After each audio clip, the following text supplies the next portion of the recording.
You guys for joining me today. Unafraid, Reister or wrong.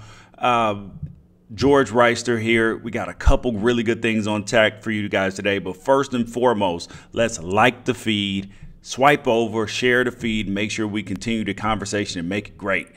So first up today, we have Cam Newton. Cam Newton is getting slammed for some comments yesterday in his presser, and he actually lost an endorsement deal with Dannon, the yogurt company, the Oinkos or whatever it is. And the second thing up, Major League Baseball is praying for Aaron Judge. I mean, they are praying that Aaron Judge, that his team, the Yankees, that they make the World Series. It is baseball's only hope of doing something big this postseason. I'm telling you that right now. Next things up is fans. Fans, you guys clearly need a code of conduct because you don't know how to behave. So I have come up and compiled the list of fan rights that you have at games, because clearly, based upon what has happened to Adam Jones, what's happened to Bill Russell in the past, what's happening to what just happened to Terrell Pryor, the Redskins wide receiver, fans clearly don't know how to act. So you need rules. So I got them for you. We're going to start out today, though, with Cam Newton. So Cam Newton, he just lost an endorsement deal after an alleged sexist response to a female reporter's question. Okay, so where do we start? So he was at the press conference. They're like daily, couple times a week press conference where the quarterback is up there. He answers questions, and a female reporter asked him a question specifically about Funchess, his wide receiver. And Cam kind of laughed and was like, oh, well, that's funny, you know, being asked this question by a woman. People were upset about that. People were upset about that. I get it, right? And he went on to answer her question properly. He answered her question like a normal civil human being. And people still didn't have enough, right? And so when I came back and I thought about it, right, because my initial response was that this is a non-story. That this is people making a big deal about something that's really not that big of a deal. And as I continued to think about it, I looked at Cam Newton and I was saying, this dude is not always the epitome of maturity. Like, that's just the truth. He's not. So why on earth would we expect Cam Newton to consistently be mature? I mean, even if you look at Cam Newton's Instagram, look at the font he uses. Allegedly is for some great reason, for some cause, but I don't know what that cause is. And if I don't know what the cause is, then guess what? Probably many of you don't know what the cause is that Cam Newton is doing this for either. That's why I say this. That's why I say, how can we expect him to continuously be mature when he proves himself on a regular basis that he's not always that mature? And then we have to put into it and factor in the human aspect of this, right? Which a lot of times we don't, because these are players. These are players. That means that they are human beings who have things going on in their life that we don't realize and we don't necessarily account for as well. Like, let me give you an example. Cam Newton is a human being, just like Tom Brady, just like Aaron Rodgers, just like Russell Wilson, any of them. And I know you're supposed to be buttoned up and polished all the time, but I'm not okay with him losing his sponsorship deal because of this incident. Because when you really think about it, right? When you really think about the human aspect of this, right? An athlete, he's up there getting questions on a daily basis after games. Your adrenaline is still flowing. You hot, going off. Kind of like what Richard Sherman, when he went off on Crabtree and everybody's like, oh my God, Aaron Andrews was so scared. I mean, come on now, man. You're after games. You're at practice. You're hurt. You're sick. Your wife can be mad at you. You just got an argument with your coach or your teammates or whoever. Your car broke down. Your house flooded. You lost your wallet. I mean, that's just the normal type of stuff that happens to you and me. And imagine if you had a camera stuffed in your face every day. Sometimes you would say the wrong thing.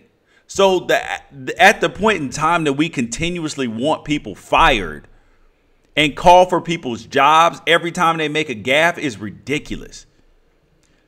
I'm talking about Cam Newton losing his endorsement deal with Dannon. Because the reality of all of this is that these are people's livelihoods, whether it's professional athletes, whether it's the anchor on television, whether it's whoever it is. These are people's livelihoods. So to call for somebody's job, you're not just affecting them. You're affecting their kids. You're affecting their wife. You're affecting whoever it is. So it's different if you have somebody, you know, like Anthony Weiner, Roger Ailes, the private jet Price, people who are sexually harassing people, stealing, misusing funds, abusing power. Those are the people that you need to get rid of. But just calling for somebody's job over a gaffe, over something that might have been an immature comment, I'm not in with that. I'm not throwing down with that at all, because I do agree that we all need to be sensitive to other people, and we do need to be very conscious of the things that we say, how they come across, and who they affect. 100% I would 100% agree with all that. But at the point in time where we continuously call for people's jobs and call for them to be fired because they said something that we don't agree about or something that we didn't like, it's crazy. That's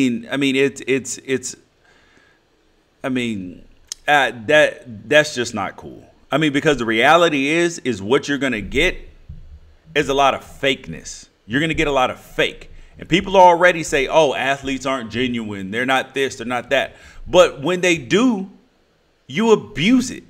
We abuse it. Not just in this situation with Cam Newton, but we abuse it when we find out things about athletes. Then I tweeted out yesterday I said, if you are a person who defends or justifies everything our president Donald Trump says just for being, quote unquote, that's just him, then I'm not here for you talking about Cam Newton. I'm not. But if you're not that person, then guess what? You can speak up a little about it. Because I would agree that this, the level of politically correct culture is going too far. Because there becomes it's weird though, right? Because it's tough, because there's a fine line. There's a fine line between being politically correct and just being insensitive to people's feelings. Because one thing I've learned about being married, one thing I've learned about having kids, one thing I've learned just in life in general, it's not just what you say, it's how you say it. So you can tell somebody your views, you can express your views. You can say, I don't like this, I don't like that, I don't believe in this, I don't believe in that. But it's how you say it. Because if you can find a way to say it in love, then I'm not for apologies. I'm not for apologies just because you hurt somebody's feelings, because you disagree with them.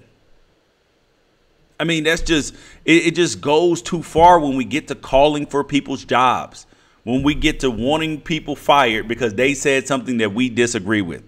This is America, people.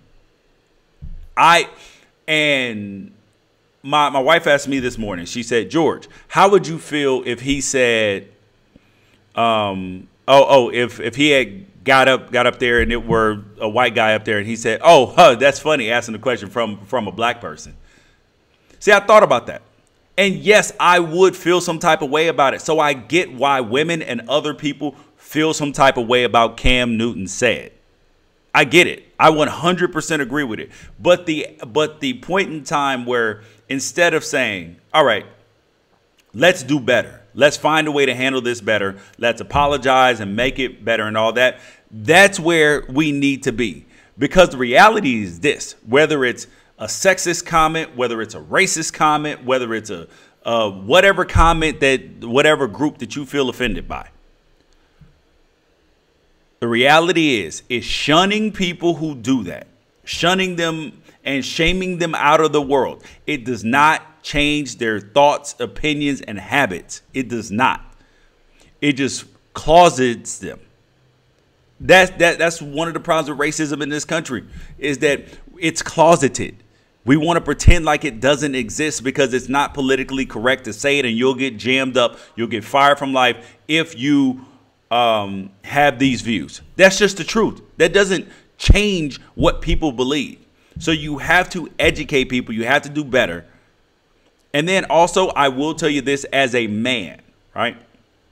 As a man who's worked in media, who's worked in other aspects of life as well, you are always like it's almost become a culture of fear a little bit for men on some level, because there is a man who, because as a man, I'm a man who I believe is conscious of things with women, conscious of things with people with different sexual orientations, conscious of people, all this, right? But then there's what I believe, right? Which doesn't always line up with all these things. So the question, so for men, at times you can feel, hold up, I can't say this, I can't be myself, I can't express myself as a man, because one thing that we are doing in this country is that we are, and not just in this country, but in the world, we are taking men and we're making them too soft. That's the truth. We're making our men too soft. And it's not that men are just supposed to be this hard creature and all this stuff, because you are supposed to be sensitive. You are supposed to, care about people's feelings. But we are making our men too soft, because the reality is this, is that men are not designed to think like women. They're not supposed to adjust to and see things from the same perspective and the same mindset as women. That's why we're men. We're set up in a different way. Women are more in touch with their feelings. They share, they emote even more, and we have to learn how to do those things. So the fact that we want to criticize a man for not being excellent at that all the time is essentially trying to make him something that he is not. You follow that? Does that make sense to you?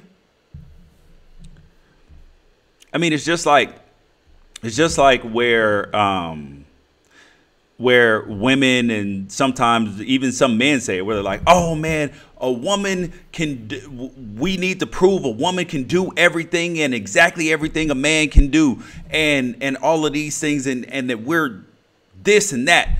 No, that's not supposed to be the case. That is not supposed to be the case. Because the reality is this, is that men were created to do one thing, women were created to do another thing, and then those things on some level overlap. So the idea of a man trying to prove he can do everything a woman can do, or a woman trying to do everything a man can do, that doesn't add up. It just doesn't. And that doesn't make a woman inferior, and that doesn't make a man inferior. You're just created to do two different things and look at problems and solve problems in two different ways. I hope that makes sense to you. The next thing up is baseball with Aaron Judge, right? Baseball is a sport where, there is a culture of quietness. There is a culture of staying within the rules, playing within the lines, and that's why baseball does not have big stars. And that's exactly why baseball needs and must pray that Aaron Judge and the Yankees make the World Series. Because what are the other compelling storylines? Because Aaron Judge is the only star in baseball right now. Yeah, you can try to sell me on Mike Trout, but he's not in the playoffs. You can try to sell me on Bryce Harper. You can try to sell me on Carlos Correa for the Houston Astros, Verlander, Andrew Miller. You can try to sell me on all these things. But the reality is that if it is not the Cubs, I'm sorry, if it is not the Dodgers versus the Yankees in the World Series, not too many people are going to care. Because Aaron Judge has transformed everybody's minds and hearts to baseball. They care about him. They love his story. They love he was adopted. They love that he's ethnically ambiguous, that they don't know what race he is, that he doesn't. I mean, he's got a compelling story. He's baseball's only star. That's the truth. So when you look at, I know that they're going to try to sell you on, Chris Sale, Mookie Betts for the Red Sox. I like all these guys. But if you're just a casual baseball fan, are you going to tune in to watch that? Does that make you want to, oh my God, I can't wait to get home and see Mookie Betts back? No, you're like, no. I am happy that the Yankees moved him up to the 2 spot as an Aaron Judge. The way we can watch this man play baseball. Bryce Harper, are you tuning into a game for Bryce Harper? Probably not. Not so much, but you are tuning in for Aaron Judge because every single time he comes up to the plate, the ball can go over the fence. And that's where some people are kind of down on baseball and the wild card games. I'm in on these wild card games. I am 100% in on the wild card games, the one and done games, because it's one and done. And we like when all the stakes are on the table, when all the marbles are being played for. I mean, we love that. I mean, whether you're an Astros fan, whether you are a Cubs fan, whether you're a Cleveland Indians fan, Dodgers fan, you like when all the chips are on the table, when everybody's playing for all the marbles. That's just the truth. And you like it better than just a series. That's why I like the wild card game so much. Because they're important. They actually add some drama and almost a sense of unfairness, because you don't necessarily get to put your best players out there because you have to plan for the next series, all of this stuff. It makes baseball interesting. And that's what Aaron Judge is doing for the game. And in terms of TV ratings, in terms of fan appeal, the Major League Baseball better pray every single night that Aaron Judge makes the World Series. Because when you look at the Yankees, right? When you look at baseball just in general, how many players how many players do you really know from this Cleveland Indians Yankee series? Yeah, you might know you for sure actually know Aaron Judge. And from the Yankees, who else do you know? You know Aroldis Chapman. Why? Because he got in trouble. Do you know Sonny Gray? Do you know Gary Sanchez? Oh, actually, yeah, you do know Gary Sanchez because he just got hit in the nuts and it was funny. And it was scary. And it was kind of sad, all wrapped up into one. That's just the truth. So baseball better hope that it's not the Cubs versus anybody else. Because the reality of it is that the Cubs are old news. The Cubs are old news. Everybody was fascinated last year with the streak, the 108 years, see if it was going to be broken, see if it was going to be over with. And now they won last year. Who cares? Who cares? The Cubs are not that mass appeal in terms of their players that you are going to stop your world to go watch them play. That's just the truth. Aaron Judge is baseball's only hope. You guys are watching Unafraid, Right or Wrong. Please make sure you like the feed, share the feed. The last thing up that we have for today is the fan code of conduct. Because fans clearly need a code of conduct. Because you guys cannot be trusted to do the right things. Can't be trusted, clearly. And it's sad to say, and I'm sorry to say it, but you can't be trusted. And the reason why you can't be trusted to do the right thing is because there is a sense of entitlement by fans, because they believe that if they bought a ticket, that they can say whatever to whoever at the games. We've seen Terrell Pryor. Recently, he flipped off some fans, and people say, oh, my God, I can't believe he flipped off fans. Yeah, but when you go back and you listen to what actually transpired, he was being called racial slurs throughout the game. NFL officials actually had to go stand by the man. Like, this is not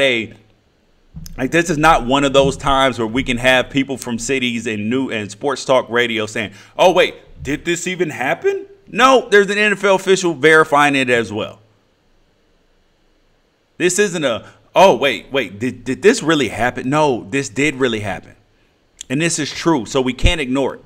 So this is multiple times this year. We've seen LeBron have racial slurs written on his gate. We have seen Adam Jones for the Orioles be called racial slurs in Boston. We now have seen it in other places. So how on earth can we believe that some of this stuff does not exist and fans don't need a code of conduct? And I'm going to give you the fan code of conduct. Here are your rights as fans at games. Your rights. You have the right to a seat because you bought a ticket.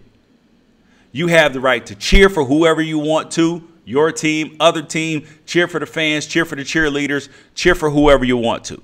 Number 3, you get to boo. You get to boo whoever you want to boo. Whether it's your team, the other team, the referees, you can boo whoever you want to. That's number 3. Number 4, you get to be entertained by great entertainers. And if you don't like the entertainment, refer back to number 3, which is boo. If you like it, refer to number 2 and cheer.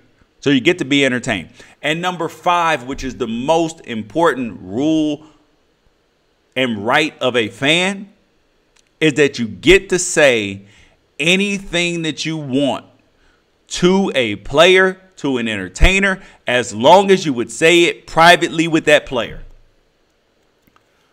That's the right. That's the rule. So you can say anything you want to say. You can call him a nigger. You can call him a spick. You can call him a dyke. You can call him whatever the hell name that you want to say. You get to call him that. But would you call him that? But you only get the right to say that if you would say it privately to that player. If you would say it in a room with no cameras.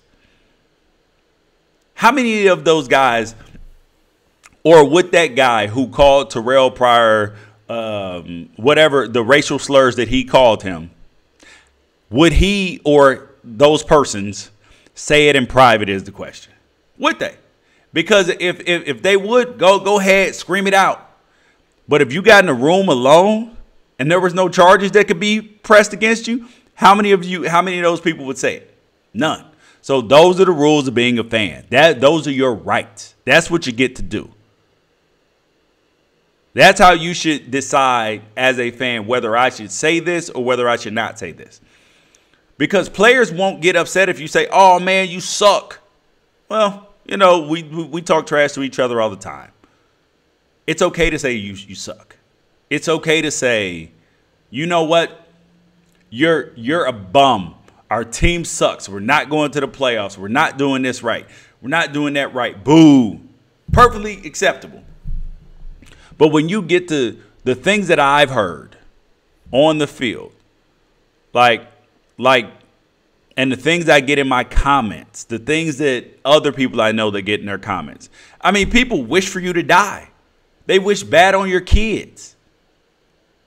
Those are not the kind of things that work, that you get to do as a fan. Man has I once had a teammate who had a sick kid in the hospital. The fans were like, oh, there was a couple fans like, oh, hey, I hope your kid dies. What? You hope his kid dies? Like, why on earth do you think that that's okay? Like, I know that there's an element of I'm cheering for my team and I'm trying to get into the head of the other player to help my team win. So I understand that. I get that that's the rationale. But refer to rule number 5. In between your waving, jumping around, singing, shout around, 7th inning stretch, between all your beers and your great food. Remember that. If you can say whatever you want to a player, NBA, NFL, whatever it is, as long as you would say it privately in a room where there are no cameras, where there are no police. That's how you should determine whether you can say whatever it is that you want to say to a player. That's just the truth, man. Because when I look at games, right, there's another element of games. There's another element that people have a problem with at games, is not just with the players, but when you look at the fan code of conduct just in general. Because my question to you is this, is when people stand up at games, how do you feel? I think we're going to address that tomorrow with because Joey Heim will be on tomorrow. He goes to games as well, because people get really, really upset because sometimes I stand at games because if I go to a game, sometimes my back hurts, had a couple back surgeries, I'm sitting down. I'm like, well, I need to stand up for a minute. I paid my ticket. You know what? I'm standing in here. I'm going to stand up. So we'll talk about that as well, because some people get a little bothered by that, but we're at a damn concert or we're at a baseball game, football game. I'm allowed to stand up. You can't control my stand-upness. That's where we're at with that. So anyways, thank you guys for joining me today. Unafraid, right or wrong. Please like the feed, share the feed, follow, continue the conversation, and subscribe if you're watching on YouTube. I appreciate your time, appreciate your energy. We'll be back tomorrow.